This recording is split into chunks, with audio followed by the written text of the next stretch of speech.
Jumat 10 Mei tahun 2013 pagi, seseorang yang sedang jogging di salah satu taman yang ada di kota Changzhou menghentikan aktivitasnya. Langkahnya terhenti saat dia melihat ada sesuatu di atas danau buatan yang ada di sekitar taman. Kala itu, dia yang memang sedang berlari-lari kecil di sebuah jembatan melihat sesuatu yang mencurigakan di atas permukaan air danau. Dia pun berhenti dan mencoba melihat lebih jelas. Dan setelah dicermati, dia menjadi sangat terkejut sekaligus takut ketika tahu jika itu adalah jasad manusia. Dia kemudian langsung menelpon polisi dan melaporkan penemuannya ini. Tak lama kemudian, sejumlah polisi pun segera datang dan mulai melakukan pemeriksaan di area tersebut. Dan apa yang dilaporkan orang itu memang benar. Di dalam danau ditemukan sesosok tubuh wanita mengambang di dekat sebuah jembatan yang ada di taman tersebut. Mereka pun segera melakukan evakuasi dan mulai melakukan identifikasi terhadap jasad itu. Dari pemeriksaan fisik, polisi menduga jika jasad wanita ini berusia 25-30 tahun dengan tinggi sekitar 160 cm. Saat ditemukan, penampilan jasad itu masih berpakaian lengkap, baju, jaket, bahkan sepatu hak tinggi. Polisi juga menemukan sebuah motor metik berwarna merah di dasar danau yang memang tidak terlalu dalam itu. Tapi sayangnya, polisi tidak menemukan identitas apapun dari TKP, sehingga jasad wanita ini belum teridentifikasi. Masih di hari yang sama, tepatnya di sore hari, seorang pria bernama Li Liang datang ke kantor polisi. Kala itu dia melaporkan bahwa istrinya yang bernama Liao Hongxia menghilang sejak malam sebelumnya. Menurut Li Liang, pada hari Kamis 9 Mei sekitar jam 9 malam, Li Liang yang baru saja pulang kerja mendapati istrinya tidak ada di dalam rumah. Namun saat Li Liang melihat jika motor sang istri juga tidak ditemukan, Li Liang menduga jika mungkin saja istrinya sedang keluar dengan motornya, karena istrinya itu memang sedang giat-giatnya latihan menaiki motor yang baru saja Li Liang belikan. Namun setelah malam semakin larut dan istrinya belum juga pulang, Li Liang mulai bingung. Dia lalu menghubungi nomor HP istrinya itu. Namun sayangnya nomor itu sudah tidak aktif. Dan karena khawatir, Li Liang pun mencoba mencari sendiri istrinya ke daerah-daerah yang mungkin saja dikunjungi istrinya. Namun setelah berkeliling beberapa lama dengan mobilnya, Li Liang tidak juga menemukan sang istri. Tapi waktu itu, Li Liang masih mencoba menunggu. Siapa tahu istrinya pulang keesokan harinya.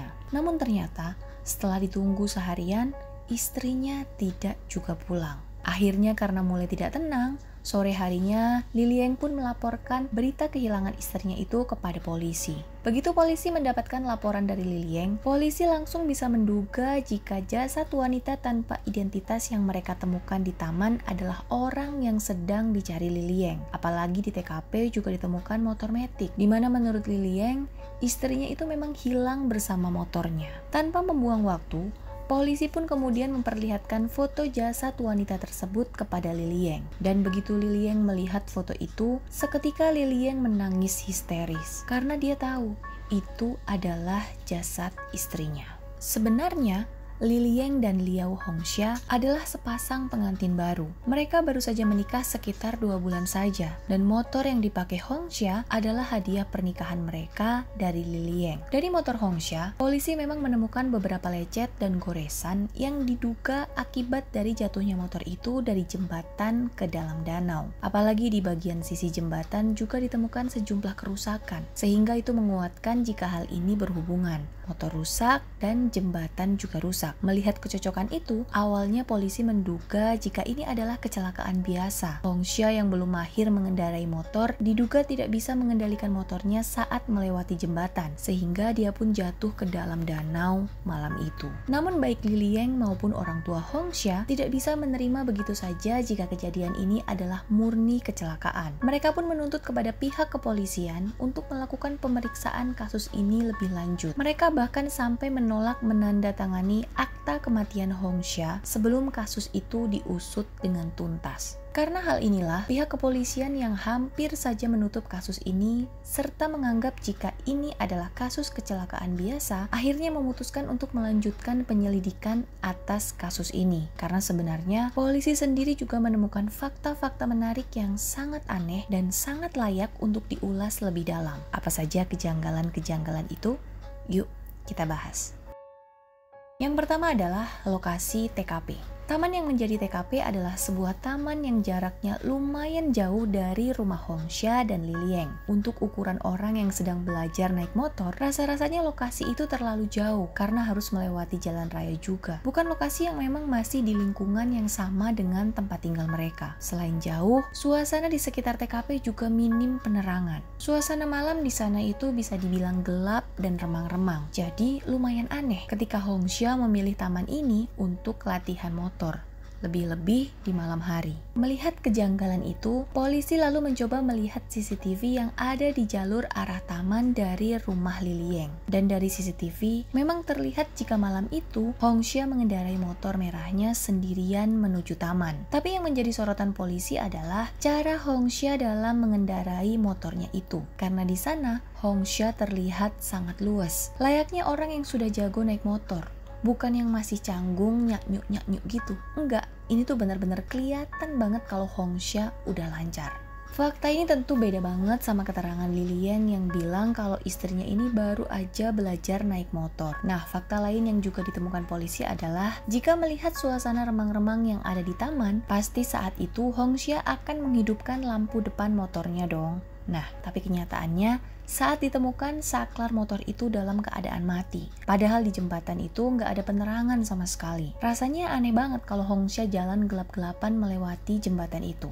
Dan satu lagi fakta yang nggak kalah penting serta cukup menyita perhatian polisi adalah kedalaman danau. Danau buatan tempat Hongxia ditemukan meninggal itu bukan danau dengan kedalaman yang masuk akal untuk bisa menenggelamkan orang dewasa. Karena setelah diukur, danau itu hanya memiliki kedalaman 145 cm saja. Sedangkan tinggi Hongxia adalah 160 cm. Apalagi saat itu Hongxia memakai sepatu hak tinggi, di mana itu jelas menambah tinggi Hongxia. Jadi agak aneh kalau Hongxia tenggelam. Selain itu, di ujung hak sepatu Hongxia, polisi juga menemukan adanya lumpur, dan itu mengindikasikan kalau Hongxia sempat berdiri di dasar danau tersebut. Kejanggalan-kejanggalan ini tentu saja membuat polisi semakin penasaran dengan kasus kematian Hongxia. Ditambah lagi, ada kelakuan Lilieng yang cukup aneh di mata polisi. Karena saat itu, Lilieng ini berkali-kali bilang ke polisi kalau HP Hongxia belum ketemu. Dia bahkan sampai merengek-rengek mendesak polisi agar segera menemukan HP Hongxia. Tapi tentu saja menemukan HP di dalam danau bukan hal yang mudah ya. Jadi waktu itu polisi masih fokus ke hal lain. Hingga akhirnya Lilieng yang gak sabar menyuruh seorang penyelam untuk menemukan HP Hongxia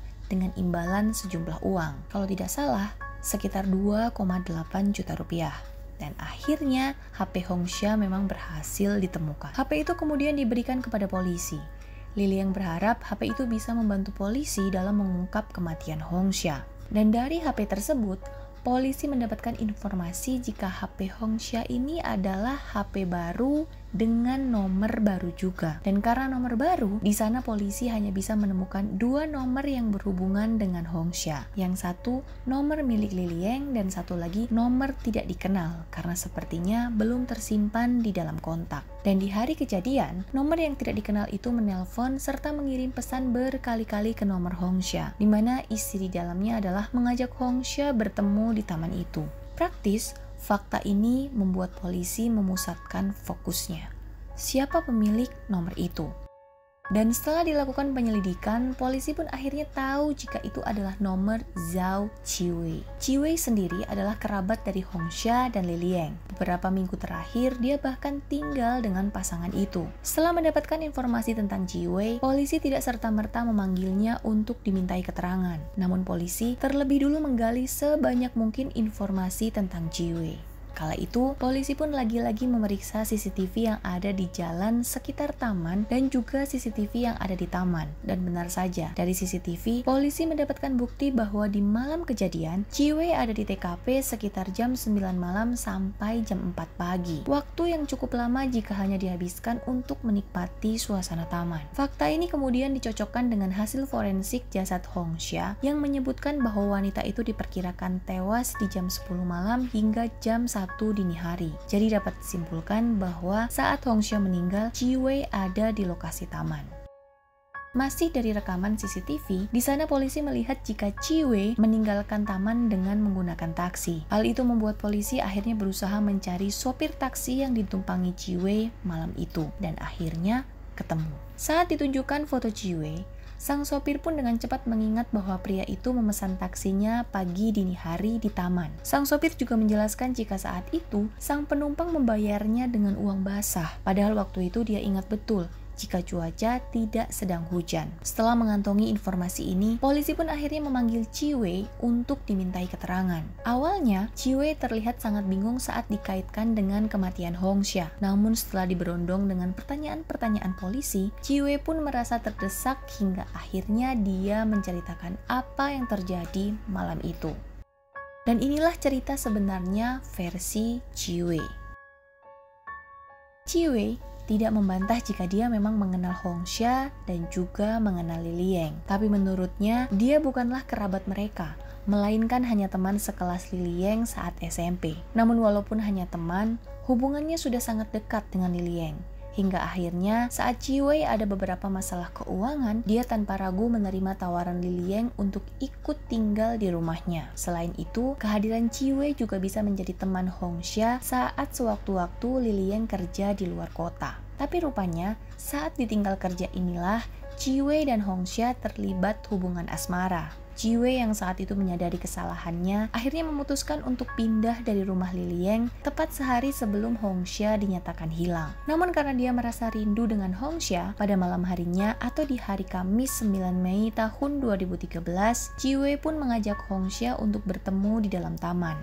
Itulah mengapa di catatan HP Hongxia ditemukan chat dan beberapa panggilan telepon dari nomor Chi-wei. Chi-wei pun tidak mengelak jika malam itu dia memang bertemu dan melepas rindu dengan kekasihnya tersebut di dalam taman. Dan saat sudah selesai bermesraan, Hongxia pun memboncengkan Chi-wei untuk pergi dari taman tersebut. Namun saat mereka melewati jembatan, entah mengapa motor yang dikendarai Hongxia oleng, sehingga membuat mereka berdua tercebur ke dalam danau. Chi-wei yang panik segera naik ke atas jembatan. Saat itu menurut Chi-wei, dirinya melihat bahwa Hongxia sudah tidak bergerak di dalam danau.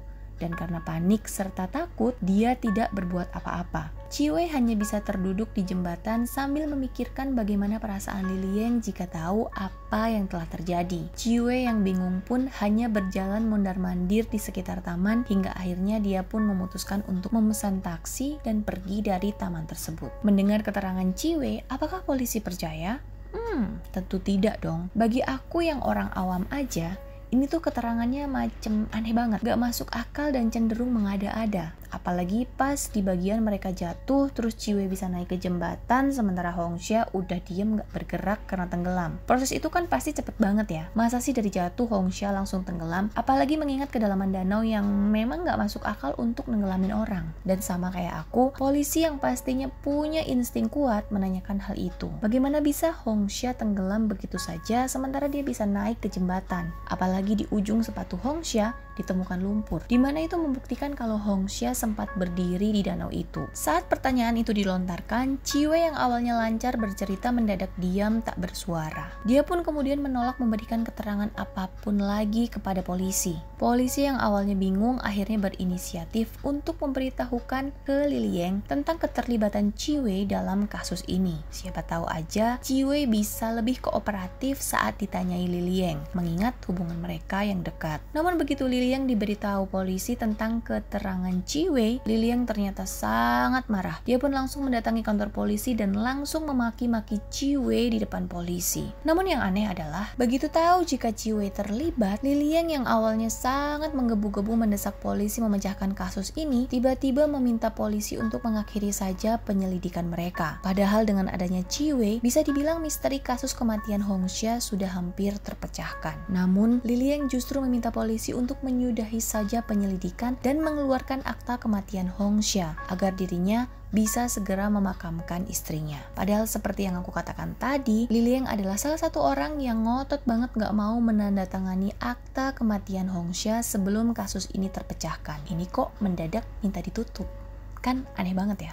Dan sikap Li Lieng ini tentu saja membingungkan polisi juga. Apalagi ditambah Ciwei ngotot nggak mau mengakui kalau dia terlibat dalam kasus kematian Hongxia. Dan di tengah kebingungan ini, polisi secara tidak sengaja mendapatkan informasi yang sangat penting. Jadi salah satu adik Hongxia menceritakan bahwa keluarganya merasa kesulitan saat akan mencairkan polis asuransi jiwa atas nama Hongxia. Padahal rencananya uang tersebut akan mereka gunakan untuk biaya pemakaman Hongxia. Hal ini terjadi karena ternyata satu-satunya ahli waris dari manfaat asuransi Hongxia adalah Li Lieng. Mendengar cerita ini, polisi seperti menemukan angin segar. Mereka pun langsung mendatangi kantor asuransi yang dimaksud, dan di sana mereka menemukan fakta yang mencengangkan. Ternyata polis asuransi atas nama Hongxia bukan hanya satu, melainkan dua. Dan jenis asuransi yang didaftarkan juga bukan jenis asuransi yang sesuai dengan Hongxia. Karena di sana, nama Hongxia didaftarkan untuk jenis asuransi khusus karyawan yang bekerja di luar ruangan, serta terlibat dengan pekerjaan berisiko tinggi. Hal ini tentu saja cukup mencolok, mengingat Hongxia adalah ibu rumah tangga biasa. Dan yang lebih mengejutkan lagi adalah, kedua asuransi ini tidak dibeli oleh Hongxia sendiri, melainkan diwakilkan oleh Li Lieng. Waktu pembeliannya juga cukup menyita perhatian polisi karena hanya selisih 3 hari dari pernikahan mereka. Padahal nilai klaim dari asuransi ini cukup besar, yaitu sekitar 4,5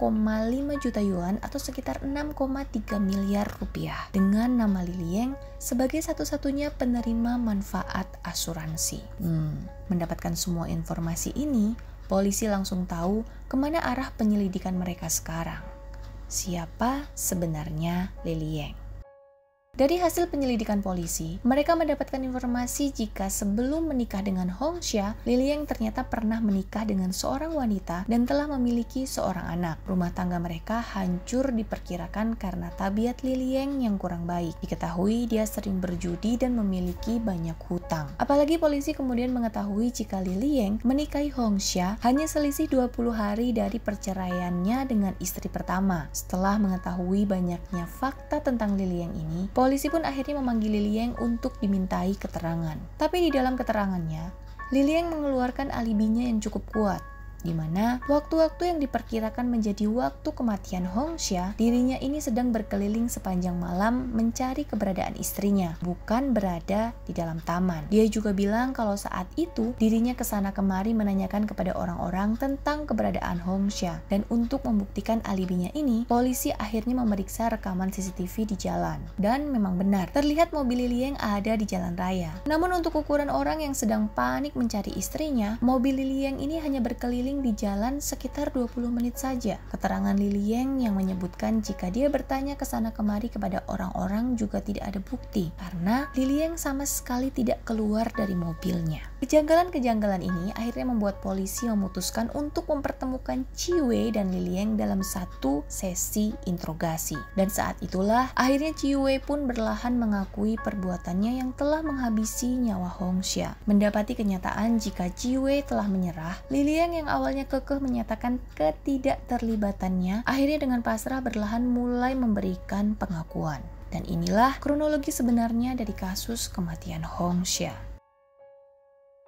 Awalnya, Li Lieng adalah seorang lelaki dengan tingkat ekonomi yang cukup mapan. Apalagi dia merupakan seorang pekerja keras sedari kecil, hingga akhirnya dia pun menikah dan mempunyai anak. Namun kala itu, baik dirinya maupun sang istri ternyata kurang cakap dalam mengelola keuangannya, sehingga berlahan bisnis mereka turun lalu bangkrut. Bahkan tidak hanya itu, karena ternyata bisnis mereka menyisakan hutang yang tidak sedikit. Li Lieng yang merasa terdesak pun mulai berjudi untuk mendapatkan uang secara instan. Namun bukannya untung, timbunan hutangnya justru semakin banyak. Dia pun mulai diteror oleh penagih hutang. Waktu itu, Li Lieng sempat melarikan diri dan memutuskan untuk bekerja. Nah, saat bekerja itulah salah satu temannya mengalami kecelakaan saat bekerja sehingga menyebabkan si teman ini meninggal. Dan karena si teman ini memiliki asuransi jiwa, setelah kematiannya, keluarga si teman memperoleh sejumlah uang dari asuransi jiwa yang dimilikinya. Dari kejadian inilah, Li Lieng akhirnya menemukan sebuah cara untuk mendapatkan uang agar hutangnya bisa terbayarkan. Saat itu, Li Lieng berniat membunuh istrinya karena Li Lieng tahu kalau istrinya memiliki asuransi jiwa. Tapi rupanya niat jahatnya itu tercium oleh sang istri, sehingga mereka pun akhirnya bercerai. Namun entah apa maksudnya, di tengah proses perceraian mereka, Li Lieng justru membuat satu asuransi jiwa lagi atas nama istrinya, tentu saja dengan memalsukan tanda tangan sang istri. Di sana, Li Lieng menuliskan bahwa dia adalah satu-satunya penerima manfaat uang asuransi tersebut. Saat akhirnya keduanya bercerai, Li Lieng segera mencari perempuan lain untuk dia nikahi.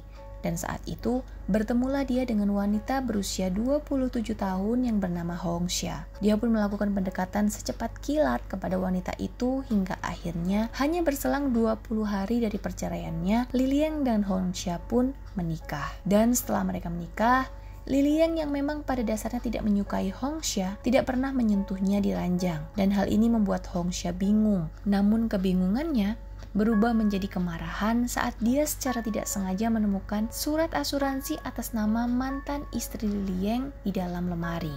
Hong Xia yang cemburu pun mengira jika Li Lieng suaminya belum bisa move on dari mantan istrinya. Itulah kenapa Li Lieng tidak pernah menyentuhnya. Hong Xia yang marah besar pun membuat Li Lieng segera menutup asuransi atas nama mantan istrinya itu. Lalu segera membuka 2 asuransi baru atas nama Hong Xia. Hal ini dimaksudkan untuk menenangkan hati Hong Xia. Dan Hong Xia memang sangat senang waktu itu. Dia mengira dia telah bisa mengambil hati Li Lieng. Saking senangnya, dia sampai tidak jeli membaca jenis asuransi yang didaftarkan oleh Li Lieng. Tidak jeli pula membaca siapa nama yang kelak akan menerima uang manfaat asuransinya jika terjadi sesuatu. Setelah itu, apakah hubungan mereka berdua membaik? Tentu saja tidak. Karena Li Lieng kemudian justru menghadirkan orang ketiga di dalam rumah tangga mereka, yaitu Ji Wei. Ji Wei sebenarnya hanyalah orang yang sering ditolong Li Lieng ketika masih sekolah, sehingga Ji Wei pun merasa pantas untuk menuruti apapun perintah Li Lieng, ibaratnya balas budi gitu. Jadi saat Li Lieng ini bercerita kepadanya tentang rencananya membunuh Hong Xia, Ji Wei pun mendukung. Apalagi kemudian Li Lieng menjanjikan sejumlah uang kepada Ji Wei jika dia bersedia membantu. Sejak saat itu, mulailah Ji Wei menjalankan perannya. Kepada Hong Xia, Li Lieng mengatakan bahwa Ji Wei teman baiknya yang sudah dia anggap sebagai adik mengalami kesulitan finansial, sehingga dia meminta pengertian Hong Xia untuk sementara menerima dan menampung Ji Wei tinggal bersama. Kala itu, Hong Xia tidak keberatan, sehingga mereka pun tinggal bertiga. Namun satu yang tidak disadari Hong Xia, sesungguhnya itu hanyalah jebakan yang dibuat oleh Li Lieng. Karena setelah itu, Li Lieng menjadi semakin sering kerja di luar kota untuk secara sengaja membuat Hong Xia dan Ji Wei semakin dekat. Sampai akhirnya mereka berdua benar-benar terlibat hubungan asmara. Hingga suatu hari, Ji Wei menyatakan rasa bersalahnya kepada Hong Xia karena telah mengkhianati Li Lieng. Waktu itu, Hong Xia pun memaklumi apa yang Ji Wei rasakan, sehingga dia tidak mencegah ketika akhirnya Ji Wei memutuskan untuk pergi dari rumahnya. Namun, sehari kemudian, Ji Wei kembali menghubungi Hong Xia dan mengajak wanita itu bertemu di taman pada malam hari dengan alasan kangen. Sayangnya, Hong Xia yang malang tidak menyadari bahwa itu adalah rencana final yang telah dirancang oleh Ji Wei dan Li Lieng. Karena malam itu, dirinya akan dieksekusi. Di malam kejadian, Ji Wei dan Hong Xia memang bertemu. Mereka pun sempat bermesraan. Dan saat merasa sudah cukup, Ji Wei meminta Hong Xia mengantarkannya pulang. Saat itu, Ji Wei dibonceng Hong Xia dengan motornya. Namun saat mereka berdua sedang melintas di atas jembatan yang ada di taman, Ji Wei tiba-tiba menyerang Hong Xia sehingga membuat mereka berdua beserta motor yang mereka naiki jatuh ke dalam danau. Hong Xia yang panik kemudian berusaha menyelamatkan diri. Namun Ji Wei dengan keji justru menenggelamkan Hong Xia sehingga wanita malang tersebut meninggal. Sesaat kemudian, Ji Wei pun pergi meninggalkan taman dengan menggunakan taksi. Di waktu bersamaan, Li Lieng mencoba menghubungi nomor Hong Xia. Namun setelah 3 kali menelpon dan tidak ada respon, Li Lieng paham jika Ji Wei telah menyelesaikan rencana mereka. Dia pun segera keluar menggunakan mobil seolah-olah sedang mencari keberadaan Hong Xia. Keterangan Li Lieng ini tentu saja menguak semua tabir misteri kasus meninggalnya Hong Xia. Dan karena bukti-bukti kejahatan juga dianggap sudah cukup, Ji Wei dan Li Lieng pun menjalani sidang kasus yang menjerat mereka. Dan akhirnya di tanggal 17 Januari tahun 2014, mereka berdua dinyatakan bersalah dan sama-sama menerima hukuman mati. Skenario jahat yang sudah Li Lieng rancang sebenarnya hampir sempurna. Kalau saja dia tidak overacting, sampai-sampai menyewa penyelam segala untuk menemukan HP Hongxia. Karena jika saja HP itu tidak ditemukan, kasus kematian Hongxia akan ditutup dengan case sebagai kecelakaan yang menyebabkan kematian, bukan kasus pembunuhan berencana. Terima kasih banget untuk yang sudah melihat video ini dari awal hingga akhir. Makasih ya. Aku beneran seneng banget kalau kalian nonton dan suka. Lebih seneng lagi kalau teman-teman bantu support channel YouTube aku dengan cara subscribe dan like. Oh iya, kalian juga boleh follow akun Instagram pribadi aku di @praptiprap. Support aku terus ya, agar aku makin semangat cerita lagi, cerita mulu, cerita terus untuk kasus selanjutnya. Dadah!